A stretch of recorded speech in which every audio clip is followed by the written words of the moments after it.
Assalamualaikum warahmatullahi wabarakatuh. Anak-anakku, selamat pagi. Mari kita lanjutkan pembelajaran daring, yaitu pelajaran sejarah kebudayaan Islam. Pada sejarah kebudayaan Islam ini sebelumnya kita berdoa dulu ya, yaitu mari kita berdoa. Allahumma rzuqna fahman nabiyyin wa hifdzal mursalin wa ilhamal malaikatil muqarrabin. Amin. Ya, kita langsung saja belajar sejarah kebudayaan Islam. Anak-anakku yang soleh dan soleha sudah mendownload kan bukunya? Pastinya sudah kan? Ya, mari kita belajar.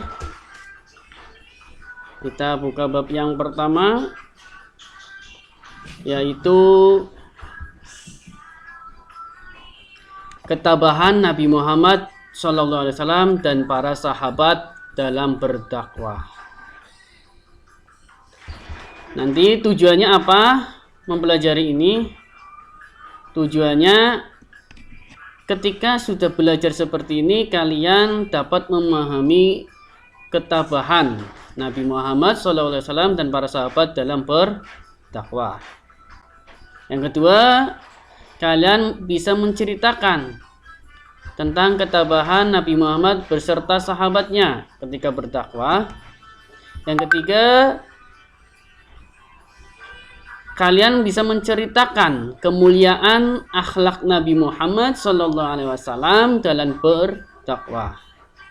Yang keempat, menghadapi masalah hidup Nabi Muhammad beserta sahabatnya, yaitu dengan cara bersikap tabah. Setelah mempelajari bab ini, kalian juga meyakini pertolongan Allah Subhanahu wa taala akan datang sebagai implementasi nilai-nilai dakwah Rasulullah sallallahu alaihi wasallam di tahun-tahun awal kenabian. Ini konsepnya ya, konsep masa ketabahan Nabi Muhammad dan para sahabat dalam berdakwah, yaitu masa awal berdakwah Nabi Muhammad, ketabahan Nabi Muhammad dalam berdakwah, dan ketabahan para sahabat Nabi Muhammad sallallahu alaihi wasallam dalam berdakwah.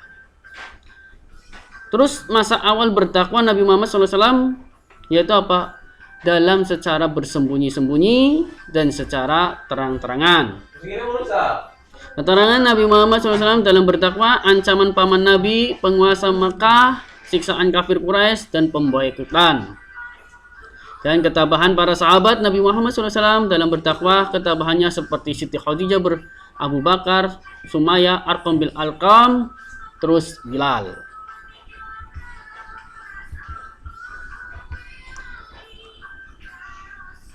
Coba kita amati pada gambar berikut. Masa awal dakwah Nabi Muhammad SAW dan para sahabat. Ada gambar apa di sini? Iya, dan juga di sini ada gambar apa? Nanti kalian di sini kalian tulis di buku tulis kalian, terus kirim ke Pak Guru. Gambar kertas di bawah ini. Kalian amati gambar berikut, terus ditulis isinya tentang apa. Ya, pikirkan karakter bangsa mandiri dan tanggung jawab. Nah, setelah itu mari kita mulai dakwah secara bersembunyi-sembunyi Nabi Muhammad beserta sahabatnya. Ini gambar apa? Ya, ini mula-mula Nabi Muhammad berdakwah di Mekah setelah turunnya wahyu yang kedua, yaitu surat Al-Mudaththir ayat 1 sampai ayat 7. Dalam ayat ini Allah menjelaskan bahwa Nabi Muhammad diperintahkan untuk berdakwah. Di awal dakwanya hanya terbatas. Hanya siapa? Kepada siapa saja? Ya, betul. Kepada keluarganya. Dan dilakukan secara bersembunyi-sembunyi. Di mana? Yaitu di rumah Arqam bil Arqam. Terus siapa saja yang masuk pertama kali masuk Islam? Di antaranya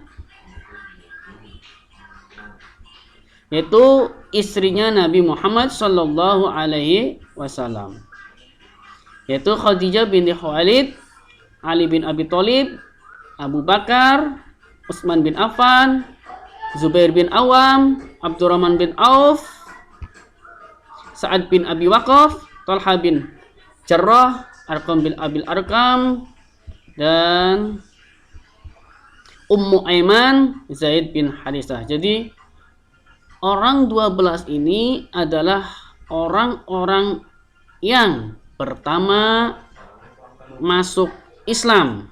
Makanya disebut dengan as-sabiqul awwalun. Apa artinya as-sabiqul awwalun, anak-anak?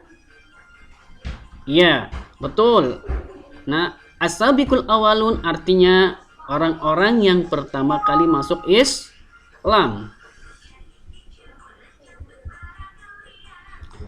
Terus yang kedua, dakwah Nabi secara terang-terangan. Setelah selama 3 tahun Nabi Muhammad berdakwah bersembunyi-sembunyi, terus Rasulullah mendapat perintah dari Allah lagi untuk berdakwah secara terang-terangan. Sesuai dengan surat Al-Hijr ayat 94. Fasda bima tu'maru wa a'rid anil musyrikin. Maka sampaikanlah olehmu secara terang-terangan, wahai Muhammad, segala apa yang diperintahkan kepadamu, dan berpalinglah dari orang-orang yang musyrik.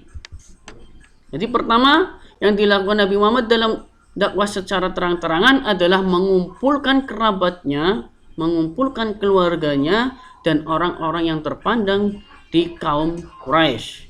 Dikumpulkan, dipanggil, terus dikasih hidangan. Setelah dikasih hidangan, Nabi Muhammad mengajak untuk menyembah kepada Allah Subhanahu wa ta'ala, berbuat baik terhadap sesama, dan tidak boleh saling bermusuhan. Namun Namun hanya sedikit yang mau menerima ajakan Nabi Muhammad Sallallahu Alaihi Wasallam, dan sebagian besar menolaknya untuk ikut ajakan Nabi Muhammad Sallallahu Alaihi Wasallam. Termasuk pamannya Nabi Muhammad, yaitu Abu Lahab, secara keras untuk apa? Untuk tidak mengikuti ajakan Nabi Muhammad Sallallahu Alaihi Wasallam.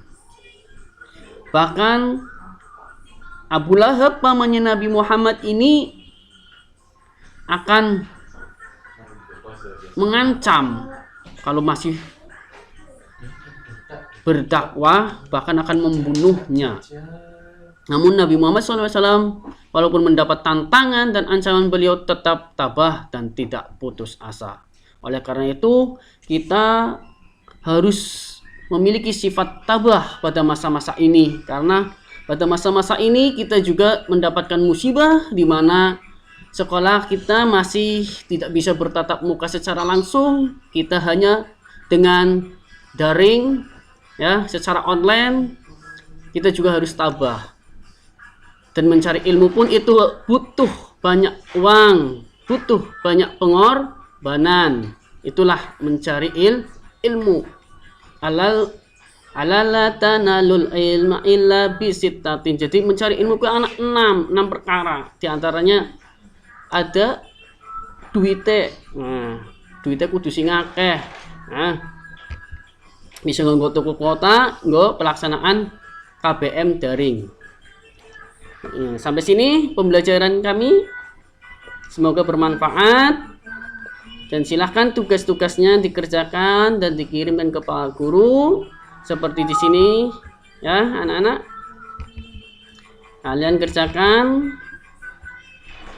Ini ada nama-nama dari 1 sampai 12. Diisi. Ya, Khadijah binti Khuwailid